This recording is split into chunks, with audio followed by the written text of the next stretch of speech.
Want to save some mobile data on your iPhone by disabling certain apps from using it? You've come to the right place. This guide will show you how to turn off cellular data for specific apps on your iPhone. So let's dive right in. Solution 1. Disable mobile data for specific apps. First, open the Settings app on your iPhone. Then, scroll down a little and tap on Mobile Service. After that, under the Mobile Data section, you'll see a list of all the apps installed on your phone. Now, find the app you want to stop from using cellular data. Next, toggle off the switch next to the app.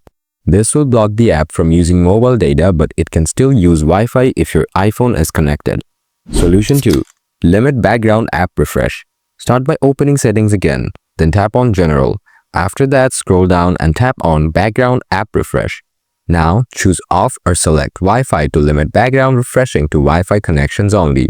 Next, you can scroll through the list of apps and turn off background app refresh for individual apps if you like.